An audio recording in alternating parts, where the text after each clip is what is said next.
नमस्कार दोस्तों। आज की कहानी ऐसी है जो हर घर की कहानी है। अगर आपने ये 5 बातें समझ ली तो भाई बहन के रिश्ते में कभी दरार नहीं आएगी। भाई बहन के रिश्ते कभी खराब नहीं होंगे। अक्सर हम सोचते हैं कि भाइयों की शादी के बाद ही घर का बंटवारा क्यों होता है। दोस्तों, ये कहानी हर व्यक्ति से जुड़ी हुई है। दोस्तों, भगवान कृष्ण ने इस कहानी के माध्यम से रिश्तों की गहराई को समझाया है। यदि आप भी अपने भाई बहन से बहुत प्यार करते हैं तो इस कहानी को पूरा जरूर सुने।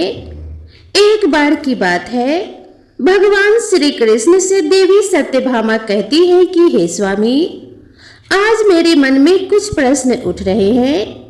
कृपया मेरे इन प्रश्नों का उत्तर देकर मेरे मन की जिज्ञासा को शांत कीजिए।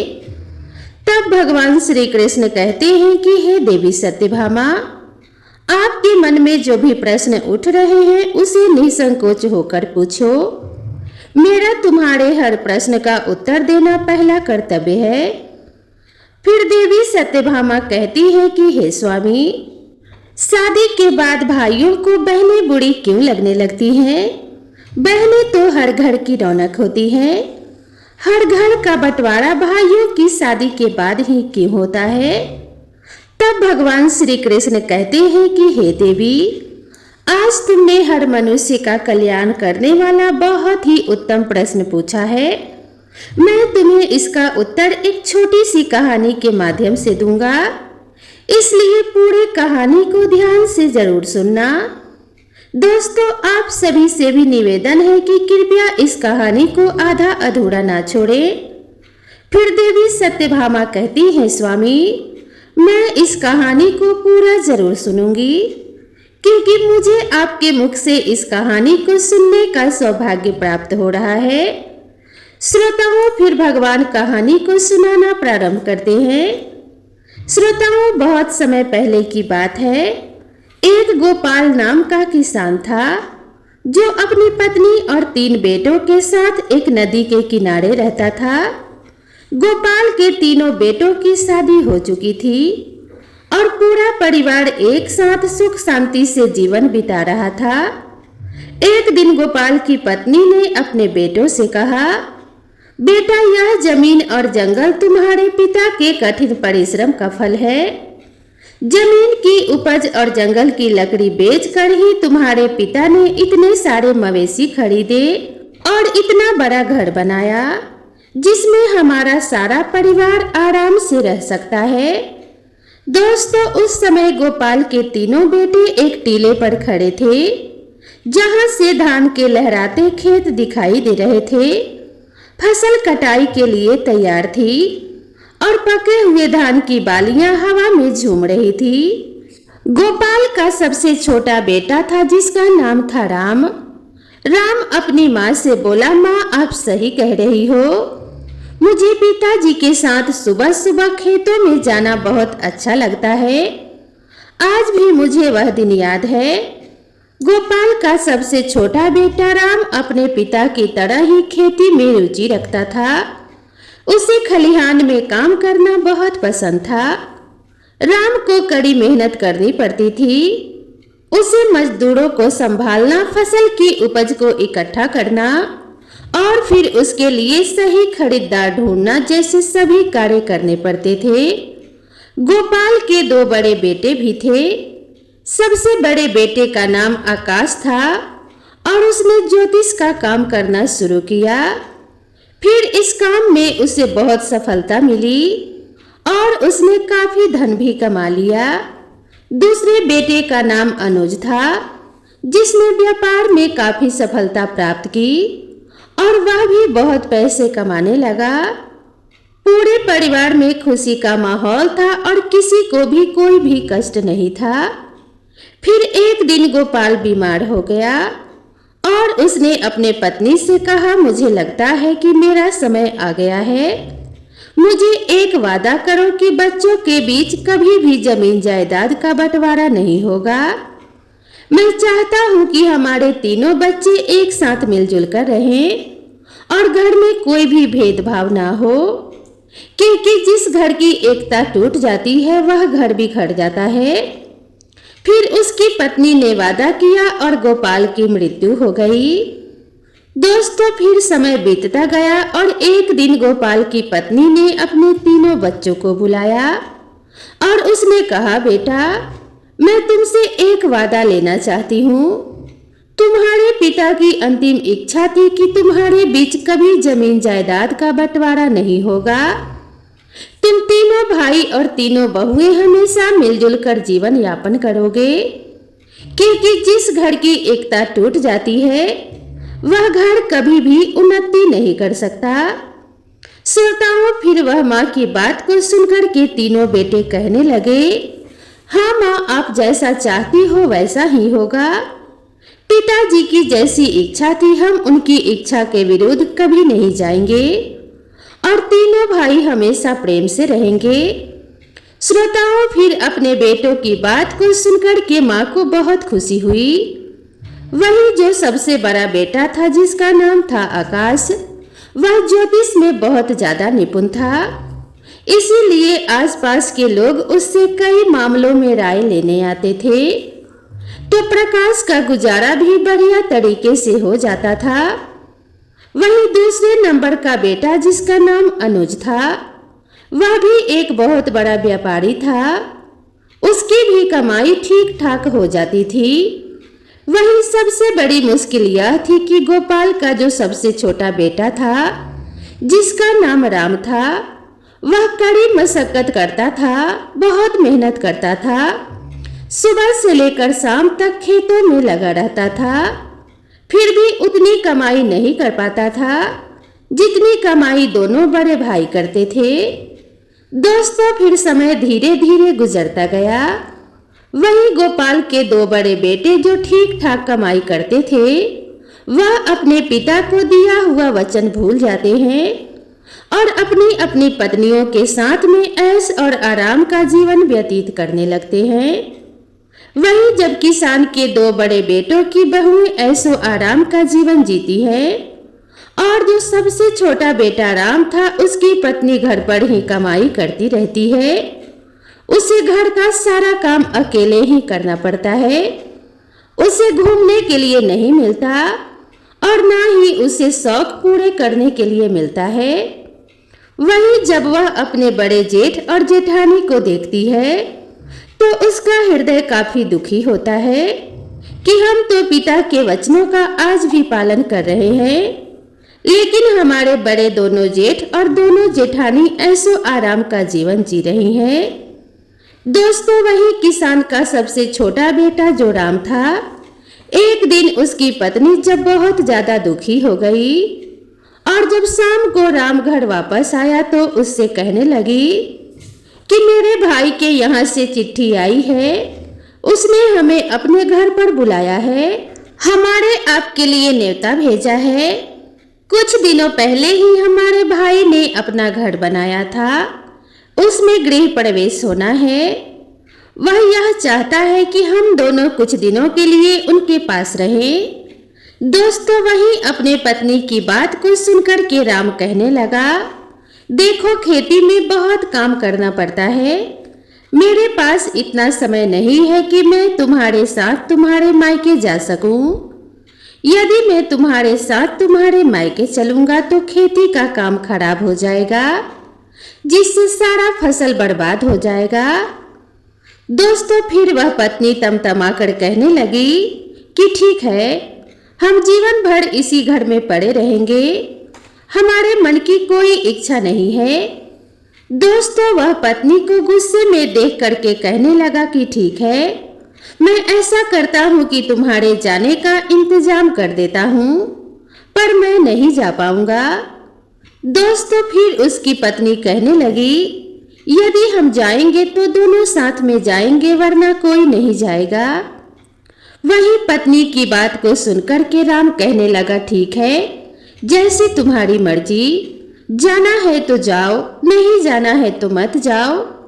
दोस्तों, फिर किसान के सबसे छोटे बेटे की बहू अपनी दोनों बड़े जेठ और जेठानी का नजारा देखकर पहले से ही काफी चिढ़ी हुई थी कि महीना भर आराम करते हैं और ऐसो आराम का जीवन वह सभी बिताते हैं। दोस्तों, फिर ऐसा सोच करके वह राम की पत्नी कहने लगी, क्या हमने घर का सभी काम करने का ठेका ले लिया है? घर में और खेती में काम हम दोनों मिलकर करते हैं और आपके दोनों बड़े भाई आपकी भाभीियों के साथ में मौज मस्ती का जीवन जी रहे हैं। क्या आपने कभी सोचा है कि मेरा भी मन करता है कि हम भी शौक और आराम का जीवन जिए? फिर जब उनको अपना अपना ही करना है तो हम दोनों किसी की फिक्र क्यों करें? वह तो दोनों बाहर रहकर मौज मस्ती का जीवन जी रहे हैं, फिर अपने अपने पत्नियों के साथ में चारों ओर घूमने चले जाते हैं और मैं हमेशा घर में ही पड़ी रहती हूँ। आप बताओ, क्या यह अन्याय नहीं है? दोस्तों, फिर भगवान कहते हैं कि हे देवी। फिर तो अपने पत्नी की बात को सुनकर के राम की नींद खुल गई और उसकी पत्नी आगे कहने लगी, अब तुम मेरी एक बात सुनो, जायदाद के बंटवारे की बात चलाओ ताकि हम लोग अपना अलग रह सके। यदि हम अलग रहेंगे तो हमको भी अपना घूमने के लिए कुछ समय मिल जाएगा।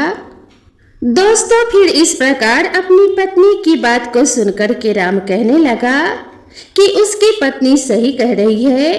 मेरा काम मेरे भाई के काम से ज्यादा महत्वपूर्ण है। मेरी ही वजह से वह दोनों इतने ठाठ से और आराम से जीवन जीते हैं तथा मैं और मेरी पत्नी नौकरों की तरह हमेशा घर में काम में लगे रहते हैं। दोस्तों, फिर एक दिन जब सभी भाई घर में खाना खा रहे थे तो सबसे छोटे लड़के ने अपनी माँ और भाभीियों से कहा कि उसे जायदाद में उसका हिस्सा चाहिए, अब वह शामिल नहीं रहेगा। फिर वही अपने सबसे छोटे बेटे की बात को सुनकर के माँ को बड़ा झटका लगा और उसने कहा, तुम्हारे पिता तो चाहते थे कि तुम सब मिलजुल कर एक साथ रहो। दोस्तों, फिर वही सबसे छोटा बेटा कहने लगा, माँ मैं अब शामिल नहीं रह सकता हूँ। फिर तो दोनों भाइयों ने हामी भर दी और उन्होंने भी कहा कि ठीक है, जायदाद का बंटवारा हो जाना चाहिए। वही जमीन जायदाद के सभी कागज जिनके आधार पर बंटवारा होना था वही सब तैयार किए जाते हैं। वही बंटवारा होने से पहले गोपाल की पत्नी अपने तीनों बेटों से कहती है कि बंटवारा बाद में होगा, पहले हमारे घर की परंपरा है कि कोई भी काम करने से पहले सबसे पहले भगवान जगन्नाथ के दर्शन अवश्य करने चाहिए।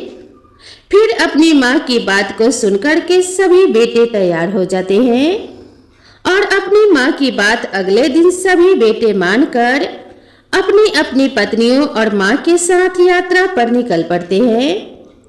दोस्तों, फिर मंदिर में दर्शन करने के बाद जब सभी भाई वापस लौट रहे होते हैं तो उनकी माँ ने कहा, बच्चों मैं बहुत थक गई हूँ और मुझे बहुत तेज भूख लग रही है। आप सभी भी भूखे होंगे और बहुओं को भी भूख लग रही होगी। चलो हम एक काम करते हैं, किसी ठीक से स्थान पर बैठ करके कुछ खाना खा लेते हैं।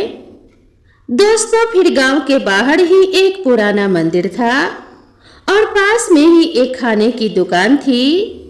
वहीं जब सभी परिवार खाना खाने की तैयारी करने लगे तो माँ ने कहा, बेटा हम लोग खाना खाने के लिए तो जा रहे हैं, मगर रुपए की थैली जो थी वह तो मैं कहीं भूल आई हूँ, जिससे यहाँ से घर तक जाने के लिए हमें काफी पैसा चाहिए और यहाँ खाना खाने के लिए भी हमें पैसा चाहिए। यदि हमारे पास पैसा नहीं होगा तो ना तो हम घर पहुँच पाएंगे और ना ही हमारा पेट भर पाएगा। अब तो एक ही उपाय है, मैं इन बहुओं के साथ में इसी मंदिर में रुकती हूँ और तुम तीनों भाई एक काम करो कि किसी गांव में जाकर के कोई काम ढूंढ लो जिससे कुछ रुपए का जुगाड़ हो जाए। तीनों अलग अलग अपना काम करो, तुम जो कुछ भी कमा कर के लाओगे उन्हीं पैसों से हम कुछ खा पाएंगे और यहाँ से घर पहुँच पाएंगे। दोस्तों, फिर तीनों बेटों ने अपनी माँ की राय मान ली और तीनों भाई अलग अलग दिशाओं में पैसा कमाने के लिए निकल पड़े। रास्ते में चलते चलते किसान का छोटा बेटा राम जब कुछ दूर बढ़ा तो वह एक स्थान पर पहुंचा जहां कुछ लोग गंभीर चर्चा कर रहे थे। फिर राम ने उनसे पूछा, आप लोग इतने उदास क्यों हैं? क्या बात है? क्या मैं आपकी मदद कर सकता हूँ? वहां खड़े लोग बोले, इस जमीन के हिस्से में हमेशा पानी जमा रहता है और हम यहाँ कुछ भी उगा नहीं पाते हैं। फिर भी हमें राजा को इसका लगान देना पड़ता है। अब हमें समझ में नहीं आ रहा कि क्या करें। तब राम ने कहा, अगर मैं आपको धान उगाने का तरीका बताऊं तो मुझे क्या इनाम मिलेगा? तब लोग बोले, अगर तुम इस जमीन पर धान उगाने का तरीका बताओगे तो हम तुम्हें 200 चांदी की मुद्राएं देंगे। राम जो बहुत ही कुशल किसान था उसने लोगों को बताया, गोबर और मिट्टी को मिलाकर घोल बनाओ और उन्हें गीला और नरम रखो। फिर घोल में बीज डालो और उन्हें सूखने दो। तब गांव वालों ने ध्यान से उसकी बात सुनी और उन्होंने पूछा, इन गोलों का क्या करें? तब राम ने कहा, इन गोलों को इस जमीन में डाल दो। यह गोले जमीन में धंस जाएंगे और बीज भी अंकुरित हो जाएगा।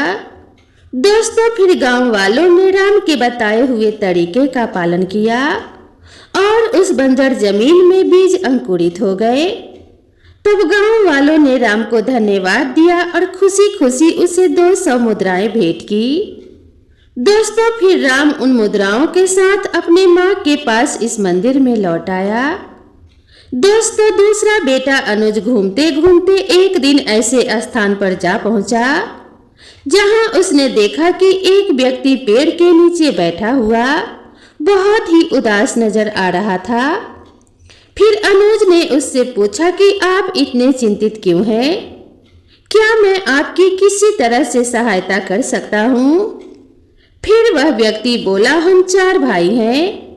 हमारे पिता के निधन से पहले उन्होंने अपनी सारी संपत्ति हम चारों में बांट दी थी, लेकिन एक काली बिल्ली थी जिसे बांटना बहुत मुश्किल था। हम सब ने तय किया कि बिल्ली हम सबके साथ रहेगी। फिर एक दिन उस बिल्ली की एक टांग टूट गई जो मेरे हिस्से में आई थी। मैंने उसकी जख्मी तन पर तेल लगाकर पट्टी बांध दी। बिल्ली को आंच अच्छी लगती थी, इसीलिए वह चूल्हे के पास सोने चली गई। जैसे ही वह सोई, चूल्हे से निकली एक चिंगारी उसके तेल लगे कपड़े पर गिर गई और आग लग गई। जब बिल्ली वहां से भागी तो आसपास के घरों में भी आग लग गई और सब कुछ जलकर राख हो गया। पड़ोसियों ने इसका सारा दोष मुझ पर मर दिया, क्योंकि आज की शुरुआत उस दिन से हुई थी जो मेरे हिस्से में आई थी। मामला पंचायत तक पहुंचा और पंचों ने कहा कि जिस टाइम से आग लगी वह मेरे हिस्से की थी, इसीलिए पूरा नुकसान मुझे ही भरना होगा। लेकिन मेरे पास इतने पैसे नहीं हैं, अब मैं क्या करूं? इसी वजह से मैं चिंतित हूं। उस व्यक्ति की बात सुनकर अनुज ने कहा, चिंता मत करो, अगर मैं तुम्हारी समस्या का समाधान कर दूं तो तुम मुझे क्या दोगे? फिर उस व्यक्ति ने कहा, अगर तुम मेरी समस्या का समाधान कर दोगे तो मैं तुम्हें 400 सोने के सिक्के दूंगा। शर्त मानने के बाद अनुज ने कहा, ठीक है, तुम अपने पड़ोसियों और गांव के बुजुर्गों को बुलाओ, मैं शीघ्र ही आऊंगा। व्यक्ति ने गांव के सभी लोगों को बुला लिया। जब सभी लोग इकट्ठे हो गए और हर किसी की बात सुनी गई, तब अनुज ने कहा, यह सच है कि सारा नुकसान बिल्ली ने किया है, और यह भी सच है कि उस जख्मी टांग पर तेल की पट्टी बंधी थी, और यह भी सच है कि बिल्ली के भागने से घरों में आग लगी। लेकिन एक बात आपने नहीं सोची कि जख्मी टांग के साथ बिल्ली भाग ही नहीं सकती थी। टूटी हुई टांग किसी काम की नहीं थी। बिल्ली केवल अपनी 3 सही टांगों से भागी, जिससे चारों ओर आग लगी। अब आप ही बताइए, क्या दोष टूटे हुए टांग का है या फिर सही टांगों का? फिर अनुज की इस बात से गांव के लोग अचंभित हो गए और सभी ने सिर हिलाकर सहमति जताई। अंत में फैसला हुआ कि सही 3 टांगों के मालिक को हर्जाना देना होगा। जख्मी टांग का मालिक बहुत खुश हुआ और वादे के अनुसार अनुज को 400 सोने की मुद्राएं भेंट की। फिर दूसरा बेटा भी 400 सोने के सिक्के लेकर अपनी मां के पास मंदिर में लौट आया। दोस्तों, अब सबसे बड़ा बेटा जिसका नाम आकाश था वह भी कमाई के लिए निकला था। फिर चलते चलते वह एक बड़े से घर में पहुंच गया जहां से रोने की आवाज आ रही थी, जिससे उसे घर के बाहर एक पहरेदार भी खड़ा था। फिर आकाश सोचने लगा कि इतनी बड़ी हवेली में रहने वाला कोई क्यों रो रहा है। तब आकाश ने पहरेदार से पूछा, महोदय, इस घर से रोने की आवाज क्यों आ रही है? तब पहरेदार ने कहा, आप अंदर जाकर खुद पूछ सकते हैं। फिर आकाश घर के अंदर गया और पूछने लगा, आप क्यों रो रहे हैं? क्या मैं आपकी कोई मदद कर सकता हूँ? दोस्तों, रोने वाला व्यक्ति जो एक मंत्री था वह बोला, हमारे राजा ने मुझे हाथी का वजन पता करने को कहा है। अगर मैं ऐसा नहीं कर सका तो राजा मेरा सर कटवा देगा।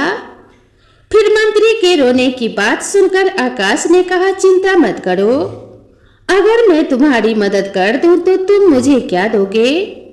फिर मंत्री ने कहा, अगर तुम मुझे हाथी का वजन बता दोगे तो मैं तुम्हें 1000 सोने की मुद्राएं दूंगा। अब आकाश ने शर्त मान ली और मंत्री से कहा कि आप मुझे हाथी के पास ले चलो। जब आकाश और मंत्री दोनों हाथी के पास पहुंचे तो आकाश ने कहा, हाथी को एक नदी के पास ले चलो जहां कोई नाव हो। तब मंत्री ने ऐसा ही किया और आकाश ने नाव वाले से कहा कि हाथी को नाव में खड़ा करे। दोस्तों, जैसे ही हाथी नाव में खड़ा हुआ, नाव पानी में धंसने लगा और जब नाव धंसना रुक गई तो आकाश ने कहा, जहां नाव रुकी है वहां निशान लगा दो और फिर हाथी को नाव से बाहर निकाल दो। हाथी को नाव से बाहर निकाल दिया गया और फिर आकाश ने कहा, अब इस नाव में इतने पत्थर या फिर रेत भर दो कि नाव उस निशान तक पहुंच जाए जहां पहले रुकी थी। दोस्तों, फिर पत्थर भरने के बाद जब नाव निशान तक पहुंच गई तो आकाश ने कहा कि अब पत्थर डालना बंद करो और पत्थर निकाल लो। इन पत्थरों का वजन ही हाथी का वजन होगा। दोस्तों, मंत्री ने फिर इस उपाय से हाथी का वजन पता कर लिया और आकाश को 1000 सोने की मुद्राएं दी। फिर वह भी मुद्राओं के साथ अपनी मां के पास मंदिर में लौट आया। दोस्तों, फिर भगवान श्री कृष्ण कहते हैं कि हे देवी सत्यभामा, इस प्रकार सभी भाई जब धन कमा करके मंदिर में लौट आए तो सभी ने बड़े ही प्रेम से खाना खाया और दुकान वाले का जितना पैसा बना तीनों भाइयों ने पैसे में से दे दिया। तीनों भाइयों ने जो पैसा कमाया था वह सारा पैसा उस खाने में चला गया। केवल उनके पास उतना ही पैसा बचा जिससे वह खर्च करके अपने घर वापस आ सकें। दोस्तों, जब किसान की पत्नी अपने बच्चों और बहू के साथ घर वापस आई तो उसने रुपए वाली थैली एकदम से निकाल करके अपने बेटों के सामने रख दी और कहा, मैंने जानबूझ करके इस थैली को छुपा लिया था ताकि मैं तुम्हें समझा सकूं कि एकता में कितनी शक्ति होती है, क्योंकि तुम तीनों भाइयों ने मिलकर के जो भी धन कमाया था उस धन को इकट्ठा करके ही हम लोगों को खाना मिला और बचे हुए पैसों से हम अपने घर आ सके। यदि तीनों भाई मिलकर के एक जगह कमाई एकत्रित नहीं करते तो आज ना हम पेट भरकर खाना खा पाते और ना ही वापस घर आ पाते। इसीलिए हमेशा ध्यान रखना, जब तक झाड़ू बंधी है तब तक उससे सफाई हो सकती है और जब उसकी सींक बिखर जाती है तो फिर झाड़ू किसी काम की नहीं रहती। पहले तो वह कचरा साफ करने के काम आती है और बाद में खुद ही कचरा बन जाती है। इस प्रकार जब तक तुम तीनों के अंदर एकता का भाव रहेगा तब तक इस घर की उन्नति होती रहेगी और जिस दिन बंटवारा हो गया उस दिन इस घर की उन्नति रुक जाएगी। इसीलिए तुम्हारे पिताजी ने मरने से पहले मुझसे वचन लिया था कि मैं तीनों बच्चों के अंदर कभी बंटवारा नहीं होने दूंगी। दोस्तों, फिर भगवान श्री कृष्ण कहते हैं कि हे देवी सत्यभामा, आपने पूछा था कि शादी के बाद परिवार में भाइयों के बीच बंटवारा क्यों होता है, तो इसे ध्यान से समझने की जरूरत है। अक्सर लोग कहते हैं कि बंटवारा बहू के कारण होता है, लेकिन ऐसा जरूरी नहीं है। बंटवारे की नौबत तब आती है क्योंकि जब दो भाई ज्यादा कमाते हैं और एक भाई कम कमाता है, तो ज्यादा कमाने वाले भाई अपने पत्नियों के साथ ऐशो आराम की जिंदगी जीने लगते हैं और कम कमाने वाले भाई की अहमियत नजरों में कम हो जाती है। कम कमाने वाले भाई की पत्नी यह सब देखती है कि दिन रात मेहनत करने के बावजूद भी उनका जीवन कठिन है, जबकि घर की जिम्मेदारी निभाते हुए भी उनके जेठ अपनी पत्नियों के साथ शानदार जीवन जी रहे हैं। यह स्थिति उसे बुरी लगती है और वह अपने पति से कहती है कि अगर हमें मेहनत करनी है तो अलग रहना ही बेहतर है, क्योंकि कम से कम जो काम करेंगे वह तो हमारा होगा और हम अपनी इच्छाओं के अनुसार जी सकेंगे। दोस्तों, यही से भाइयों के बीच दरार पड़ने लगती है और बंटवारे की नौबत आ जाती है। भाइयों के बंटवारे को रोकने में माता पिता का महत्वपूर्ण योगदान होता है। यदि माता पिता अपने बच्चों में संस्कार डालें कि चाहे कोई कमाई ज्यादा करे या कम, सभी भाई अपनी अपनी कमाई एक जगह इकट्ठा करें और एक साथ बैठकर निर्णय लें कि क्या करना है और सभी बहू को समान अधिकार दे तो बंटवारा नहीं होगा। यदि ऐसा होगा तो इस बुद्धिमान माँ के बच्चों की तरह घर में कभी बंटवारा नहीं होगा। दोस्तों, फिर भगवान श्री कृष्ण कहते हैं कि हे देवी, शादी के बाद अक्सर भाइयों को बहनें बुरी क्यों लगने लगती हैं, तो इसे भी ध्यान से समझने की जरूरत है। भाई बहन का रिश्ता दुनिया का सबसे अनोखा और प्यारा रिश्ता है। इस रिश्ते में तकरार है, लड़ाई झगड़ा है तो भरपूर प्यार भी है। जहाँ बहन हमेशा भाई का साथ देती है तो वही भाई भी हमेशा बहन की रक्षा करता है। दोनों को एक दूसरे की बहुत परवाह होती है। शादी से पहले तक तो भाई बहन के बीच में सब कुछ बहुत अच्छा रहता है, लेकिन शादी के बाद इस रिश्ते में दरार आ जाती है। कई बार यह मनमुटाव इतना बढ़ जाता है कि भाई या बहन जीवन भर एक दूसरे की शक्ल देखना भी पसंद नहीं करते हैं। तो इसीलिए समझ लो, इन 5 काम से भाई बहन के रिश्ते हमेशा के लिए खराब हो जाते हैं। तो दोस्तों, चलिए जानते हैं कुछ ऐसी बातें जो शादी के बाद भाई बहन के रिश्ते को प्रभावित कर सकती हैं। नंबर 1, भाभी की नाराजगी। भाई की शादी के बाद आपको सिर्फ अपने माँ और भाई का नहीं, बल्कि अपनी भाभी को भी पूरा सम्मान और प्यार करना चाहिए।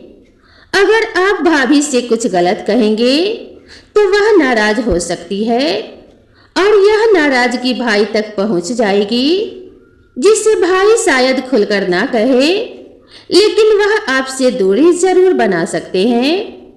नंबर 2, रिश्तों में औपचारिकता।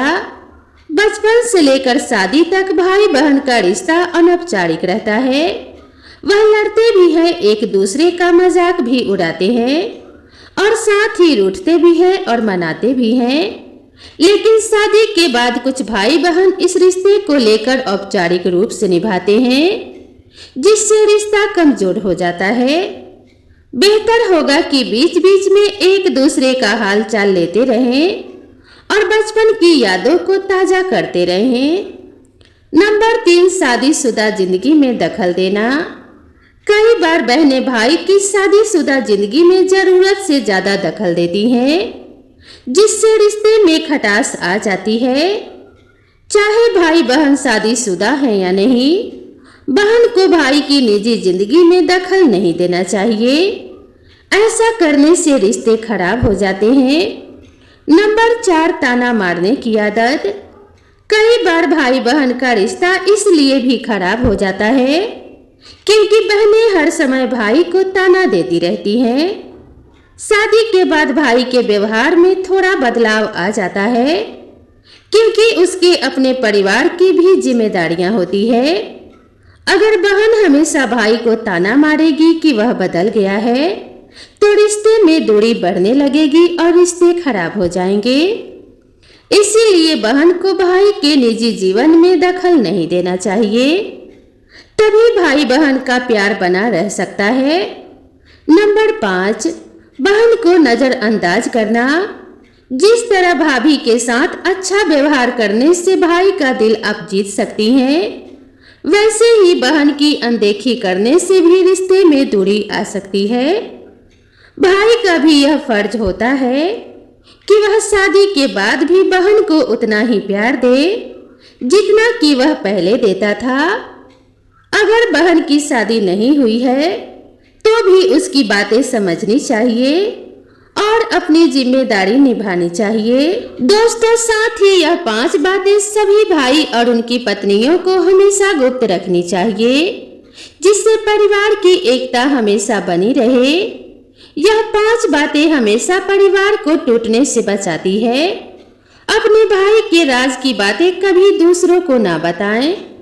ऐसा करने से आपके लिए घातक समस्या उत्पन्न होती है, क्योंकि जिस व्यक्ति को आप अपने भाई के राज की बातें बताएंगे और यदि विपरीत परिस्थितियों में आपकी उससे मित्रता टूट जाएगी तो वह आपके भाई की राज की सारी बातें चारों ओर सार्वजनिक कर देगा। वही लोगों के बीच में आप केवल हंसी के पात्र बन जाएंगे और फिर बाद में इस दुख से आप बहुत दुखी होंगे। इसीलिए कभी भी अपने घर या परिवार या खुद की बातें किसी के सामने ना बताएं, चाहे वह कितना भी प्रिय मित्र क्यों ना हो। नंबर 2, यदि आप या आपका भाई किसी के द्वारा ठगे गए हो या किसी ने धोखा दिया हो तो यह बात सभी भाइयों को अपने तक ही रखनी चाहिए। ठगी का जिक्र करने का मतलब है कि आप अपना मजाक खुद ही उड़ाते हैं। यदि आप ऐसा करेंगे तो लोग आपको मूर्ख समझेंगे। इसीलिए कभी भी किसी भाई को ऐसा नहीं करना चाहिए। यदि आपके भाई को किसी ने कभी धोखा दे दिया है तो कभी भी परिवार की बातें दूसरों के सामने जाहिर ना करें। इससे भाइयों के बीच में फूट पैदा होती है। नंबर 3, यदि किसी भाई को कभी भी धन की हानि हो या उसका धन बर्बाद हो जाए तो यह बात किसी अन्य को ना बताएं। धन ऐसी चीज है जो इंसान का बल होता है और जब लोगों को यह पता चलता है कि उनके पास में धन नहीं है तो वह आपका सम्मान करना बंद कर देते हैं और आपकी प्रतिष्ठा धूमिल कर देते हैं। धन हानि पर लोग कभी आपकी मदद नहीं करते बल्कि आपका उपहास उड़ाते हैं। इसीलिए धन का आना या धन का जाना दोनों ही बातें हमेशा सभी भाइयों को खुद तक ही रखनी चाहिए और कभी भी किसी भाई को अपने भाई की कोई भी धन संबंधी बात किसी दूसरे के साथ में नहीं बतानी चाहिए। नंबर 4, किसी भी पुरुष को हमेशा अपने जीवन और घर की बातों को हमेशा अपने तक ही रखना चाहिए, खासकर उसके चरित्र के बारे में कभी किसी से भी बात नहीं करनी चाहिए। जो पुरुष स्त्री का सम्मान नहीं करता उस पुरुष का समाज में कभी सम्मान नहीं होता। ऐसे पुरुष की प्रतिष्ठा हमेशा दांव पर लगी रहती है। इसीलिए अपने परिवार में सभी स्त्रियों का सम्मान करें और अपने परिवार की बातें कभी किसी को ना बताएं। नंबर 5, यदि कभी भी आपके भाई का कहीं अपमान हो जाए तो यह बात कभी किसी के साथ में ना करें। जीवन में आपका या आपके भाई का कहीं अपमान हुआ हो तो कभी भी दूसरे के समक्ष जग जाहिर नहीं करना चाहिए क्योंकि ऐसा करके आप अपना सामान स्वयं ही गिरने का कारण बनते हैं। इससे भाइयों के बीच में फूट पैदा होती है। तो दोस्तों, भगवान श्री कृष्ण ने इस कहानी के माध्यम से रिश्तों की गहराई को समझाया है। दोस्तों, मैं आशा करती हूँ कि आपको यह कहानी अच्छी लगी होगी, और यदि आप भी अपने भाई बहन से बहुत प्यार करते हैं तो इस कहानी को सभी के साथ जरूर शेयर करें। दोस्तों, कहानी अच्छी लगी हो तो वीडियो को एक लाइक जरूर करें, और साथ ही अगर आप मेरे चैनल पर पहली बार आए हैं तो चैनल को सब्सक्राइब करना ना भूलें। तो दोस्तों, मिलते हैं इसी तरह की नई कहानी के साथ। तब तक के लिए नमस्कार।